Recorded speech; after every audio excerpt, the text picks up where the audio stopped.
तो हेलो छात्रों, कैसे हैं? आशा करता हूँ बहुत अच्छे होंगे, स्वस्थ होंगे, मस्त होंगे और पढ़ाई में ज़बरदस्त ढंग से लगे होंगे। तो जैसा कि आप जानते हैं कि अंश ट्यूशन सेंटर के प्रांगण में प्रैक्टिकल की कुछ महत्वपूर्ण दृश्य आपको देखने को मिलते हैं। अक्सर हम प्रैक्टिकल लेकर के आपके बीच आते हैं। तो आज आपके बीच हम उसी प्रैक्टिकल के श्रृंखला में एक महत्वपूर्ण प्रयोग लेकर आए हैं। और आज हम लोग इस प्रयोग के माध्यम से या एक प्रयोग के माध्यम से रासायनिक अभिक्रिया कैसे होता है, रासायनिक अभिक्रिया किस प्रकार से होता है, उसको जानने और समझने का प्रयास करेंगे। और आज हम लोग रासायनिक अभिक्रिया के अंतर्गत जो टॉपिक लेकर के आए हैं वो टॉपिक हमारा है कि सल्फ्यूरिक एसिड के साथ जिंक जो होते हैं, जिंक धातु कैसे रिएक्शन करते हैं। तो ये देखिए हमारे हाथ में जिंक धातु का एक डब्बा है, इसमें ढेर सारे जिंक मेटल मौजूद है। और ये जो आप देख रहे हैं मेरे पास एक डब्बा है, इसमें सल्फ्यूरिक एसिड है। और ये सल्फ्यूरिक एसिड जो है, जिसको आप H2SO4 कहते हो, उसमें जो है अगर थोड़ा सा भी जल की मात्रा अगर मिला दी जाए तो तनु अम्ल में बदल जाता है। लेकिन अगर आप उसमें जल की मात्रा नहीं मिलाते हैं तो वो कॉन्क H2SO4 अर्थात सांद्र H2SO4 कहलाता है। और सांद्र H2SO4 हो, सांद्र HCl हो, कोई भी एसिड हो, उसमें जब तक थोड़ा सा भी पानी हम नहीं मिलाते हैं तब तक अम्ल अपना प्रभाव जो होता है, जो उसका मुख्य इफेक्ट होता है, प्रभाव होता है, उसको प्रदर्शित नहीं कर पाता है। इसलिए हम लोग क्या करेंगे, इस सांद्र H2SO4 अर्थात सांद्र बैटरी अम्ल में थोड़ा सा जल मिलाएंगे। सबसे पहले जल मिला करके इसको तनु अम्ल में बदलेंगे। तनु अम्ल में बदलने के बाद हम देखेंगे कि तनु अम्ल से कैसे जिंक धातु अर्थात जिंक मेटल रिएक्शन करते हैं और रिएक्शन करके कैसे हाइड्रोजन गैस बनाते हैं। और हम लोग हाइड्रोजन गैस जब बनेगा तो उस हाइड्रोजन गैस का परीक्षण भी करेंगे कि वास्तव में हाइड्रोजन गैस बना है या नहीं बना है। और हम लोग जानते हैं अच्छी तरह से कि हाइड्रोजन गैस जब भी जलता है तो वो पॉप ध्वनि के साथ जलता है, अर्थात वो विस्फोट करता है।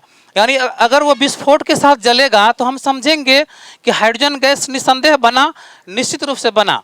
और हाइड्रोजन गैस का एक और खासियत होता है कि हाइड्रोजन गैस तो पॉप ध्वनि के साथ जलता ही है, लेकिन वो काफ़ी देर तक जलता है। मतलब कि उसका ज्वलन ताप इतना उच्च होता है, इतना जल्दी वो जलता है कि जल्दी वो बुझता भी नहीं है। उसका ये भी खासियत है। तो हम ये भी देखेंगे कि वो कितना जल्दी जलता है और कितना जल्दी वो बुझता है। तो इसको भी परीक्षण करेंगे देख करके। उसके लिए हम लोग के पास जो चीज़ें हैं पहले आपको उससे हम अवगत करवा देते हैं। जैसा कि आप देख रहे हैं हमारे पास सल्फ्यूरिक एसिड का एक डब्बा है।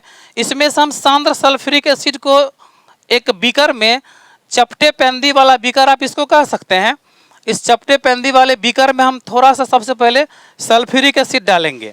तो आप देख रहे होंगे कि हम सल्फ्यूरिक एसिड में इसमें डाल रहे हैं इस तरह से। ये सांद्र सल्फ्यूरिक अम्ल है, सांद्र यानी जिसमें कि जल की मात्रा अभी तक हमने इसमें नहीं मिलाया है। हालांकि आपने ये भी पढ़ा है कि जब भी अम्ल को तनु अम्ल में बदलना है तो हमें अम्ल में जल को नहीं डालना चाहिए, बल्कि जल में ही अम्ल को डालना चाहिए। लेकिन चूंकि हम पहले ही इसमें एसिड डाल दिए, इस बात का हम ध्यान नहीं रख सके, इसलिए हम क्या करेंगे, थोड़ा सा सावधानी पूर्वक हम इसमें जो है जल डाल करके इसको तनु अम्ल में बदलेंगे। क्योंकि क्या होता है ना कि अगर हम सांद्र अम्ल में जल को डाल करके तनु अम्ल में बदलेंगे तो थोड़ा सा रिएक्शन तेज होने लगती है, तनुकरण प्रक्रिया थोड़ा फास्ट होती है, उससे थोड़ा उड़ के पड़ने का या फिर स्किन सब पर पड़ने का डर रहता है, जिससे कि थोड़ा सा नुकसान होने की संभावना रहती है। इसलिए एसिड में पानी नहीं डाल करके हम लोग पानी में एसिड डालते हैं। ये क्वेश्चन बिहार बोर्ड में मैट्रिक में पूछा भी जाता है। एक क्वेश्चन है, आप लोग पढ़े होंगे कि ऐसा क्यों अनुशंसित किया जाता है कि अम्ल में जल को ना डाला जाए बल्कि जल में ही अम्ल को डाला जाए तनुकरण करते समय। ऐसा प्रश्न है BTBC बुक में और बिहार बोर्ड में पूछा भी जाता है। तो चलिए आप देख रहे हैं कि बीकर में थोड़ा सा हमने जल ले लिया है, वाटर ले लिया है इसमें हमने, और हमें थोड़ा सा ही जल की आवश्यकता है इसमें तनुकरण प्रक्रिया करवाने के लिए। अधिक नहीं डालेंगे, अधिक एसिड डालने पर तो रिएक्शन स्लो हो जाएगा। इसलिए हम थोड़ा सा इसमें जल डाल करके सबसे पहले सांद्र अम्ल को हम लोग क्या करेंगे, तनु अम्ल में बदल लेते हैं। तो देखिए इसमें सल्फ्यूरिक एसिड है जो कि कॉन्क है, मतलब कि शुद्ध है। इसमें हम थोड़ा सा जल डाल करके तनु H2SO4 बनाने का प्रयास करते हैं। देखिए तो ये देखिए आपके सामने में हमने क्या किया, सल्फ्यूरिक एसिड में हल्का सा जल मिला दिया। अब ये तनु अम्ल में बदल चुका है। अब ये जो एसिड है H2SO4 अपना इफेक्ट अच्छी तरह से दिखाएगा। और अभी आपने जो देखा कि हमने जो है एसिड में थोड़ा सा जल डाला, तो इस जल को डालते समय हम यहाँ पर महसूस कर रहे हैं कि जो प्रक्रिया हो रहा है ये H+ आयन में जो टूटता होगा, ये हम लोग थ्योरी में पढ़े हुए हैं कि जब जल को एसिड के संपर्क में लाते हैं, अर्थात उसको रिएक्शन आपस में करवाते हैं, तो क्या होता है ना कि एसिड जो है H+ प्रदान करता है, और H+ आयन प्रदान करने के क्रम में थोड़ा उष्मा ऊर्जा भी मुक्त होता है।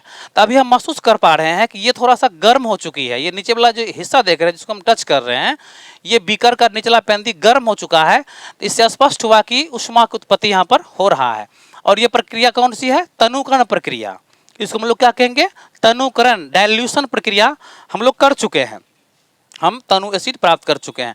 अब हम क्या करेंगे, इस तनु अम्ल में, जैसा कि आप जानते हैं कि हम पहले ही आपको बता चुके हैं कि हम जिंक धातु को रिएक्शन करवाएंगे तनु अम्ल के साथ। तो देखिए हमारे पास ये जिंक मेटल है। जिंक मेटल का कुछ टुकड़ा हम यहाँ पर रखे हुए हैं। आप देख पा रहे हैं ये हमारे हाथ में कुछ जिंक मेटल है, और इसका जो संकेत होता है जिंक का, Zn होता है। और इस जिंक को हम इस एसिड में, तनु एसिड में डालने वाले हैं, और आपके सामने में स्पष्ट रूप से दिखाई पड़ेगा आपको कि रिएक्शन कर रहा है। और वैसे तो हाइड्रोजन गैस जब बनेगा, तो हाइड्रोजन गैस को देख करके तो हम लोग नहीं पहचान सकते हैं कि हाइड्रोजन गैस है कि नहीं है।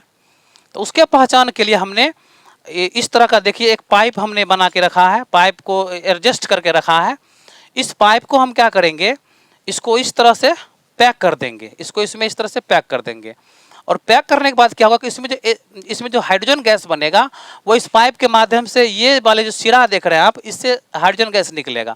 और यहाँ से जब हाइड्रोजन गैस निकलेगा, जब इसमें आग लगाएंगे तो पॉप ध्वनि के साथ ये जलना प्रारंभ करेगा। अगर ये पॉप ध्वनि के साथ, हल्का आवाज़ के साथ जलना शुरू करेगा, तो हम लोग समझ जाएंगे कि यहाँ पर हाइड्रोजन गैस की उत्पत्ति हो गई है। ठीक है, इसको पकड़िए। तो अब हम जो है इसमें जिंक धातु डाल रहे हैं, आप लोग रिएक्शन होते हुए स्पष्ट रूप से देख पाओगे। देखिए इसमें जो है हम जिंक का कुछ टुकड़ा डाल रहे हैं। देखिए हमने इसमें जिंक का कुछ टुकड़ा डाला, और आपको दिख रहा होगा कि इसमें कलर चेंज हो चुका है, हल्का उजला हो गया है, और इससे कुछ गैसें भी निकलती हुई प्रतीत हो रही है, और खदक भी रहा है। उस प्रकार से लग रहा है कि कोई गर्म पानी जिस तरह उबलता है ना, उस तरह से यहाँ पर उबलता हुआ प्रतीत हो रहा है। सभी बच्चे को दिख रहा है ना, ये उबलता हुआ प्रतीत हो रहा है स्पष्ट रूप से। अब देखिए इसमें से हाइड्रोजन गैस भी निकल रहा है। अब हम इसको पैक कर रहे हैं। इसको जब हम पैक कर देंगे, तो इसमें से जो गैस निकल रहा था, वो गैस जो है उधर से निकलना शुरू करेगा, जिसको हमने पाइप में लगाया हुआ है। ठीक है, तो ये देखिए हमने इसको पैक कर दिया है, और पैक करने के बाद आप देख रहे हो इसमें क्या है, तो इसमें रिएक्शन बहुत फास्ट हो रहा है, हाइड्रोजन गैस बन भी रहा है। चलिए इसको हम उधर कर देते हैं। इसको आप ऐसे पकड़ कर रखिएगा। ठीक है, यहाँ पर हम हल्का सा माचिस का तीली जलाते हैं, फिर देखते हैं कि हाइड्रोजन गैस बना या नहीं बना। आवाज किया हल्का सा, पॉप ध्वनि के साथ आवाज किया, और आप देख रहे होंगे कि वहां पर कुछ जल रहा है, ज्वाला देख रहे हैं आप लोग। ये जो ज्वाला देख रहे हैं, ये ज्वाला जो है कोई और चीज नहीं है, बल्कि हाइड्रोजन गैस जल रहा है। जब हमने शुरू में इसको जलाया था, तो आप लोग को आवाज आया था क्या? हल्का सा आवाज, थोड़ा सा विस्फोट जैसा जो आवाज आपको सुनाई पड़ा था, वही पॉप ध्वनि का आवाज था। और इसमें जो है हाइड्रोजन गैस लगातार बन करके इसके माध्यम से, पाइप के माध्यम से इधर से निकल रहा है, और वहां पर जल रहा है। तो इस प्रकार से हम स्पष्ट रूप से कह सकते हैं। देखिए ये जो बीकर आप देख रहे हैं, इस बीकर काफी गर्म हो चुका है, क्योंकि जब रिएक्शन होता है ना, उष्मा ऊर्जा उत्पन्न होता है, तो यहाँ भी गर्म हो चुका है काफी, और बड़ा फास्ट रिएक्शन यहाँ पे हो रहा है।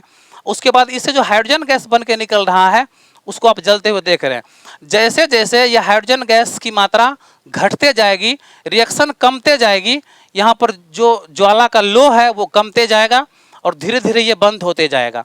थोड़ा सा हम बॉल को ऑफ करके आपको दिखाते हैं। इसका ज्वाला का तीव्रता बहुत काफी,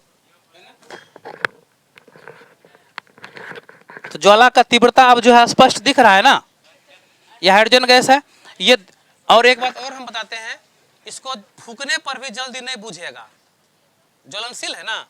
इसको फूक करके दिखाते हैं आपको, फूक रहे हैं ना।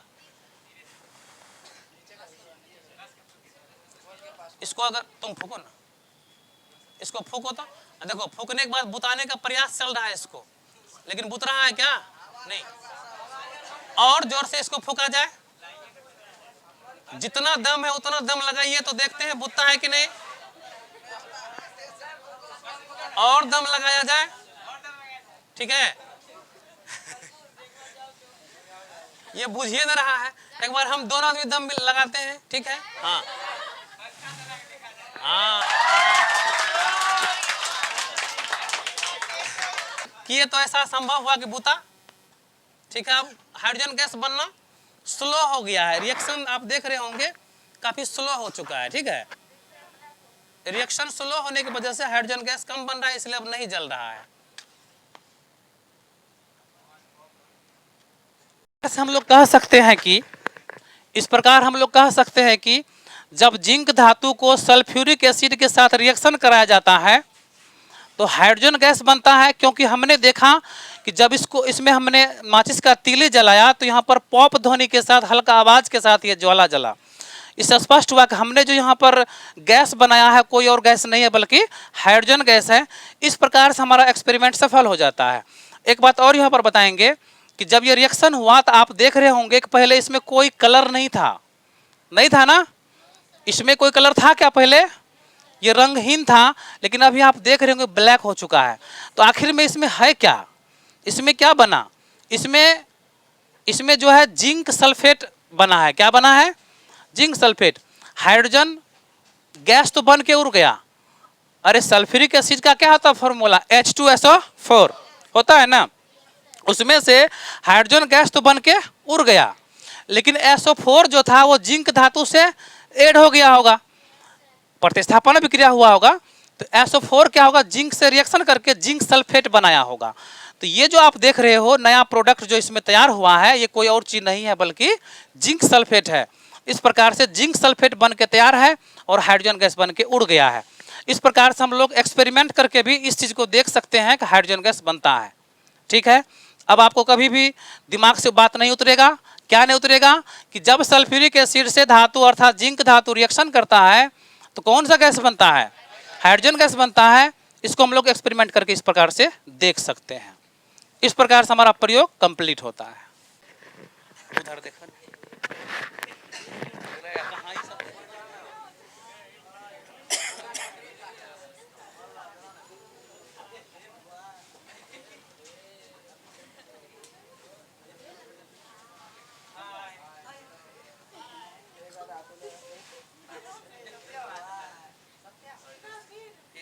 बेसी ने उजला कर दिया, ऑर्डर लगता है इसका स्वेटर मुंह एक रंग लग रहा है।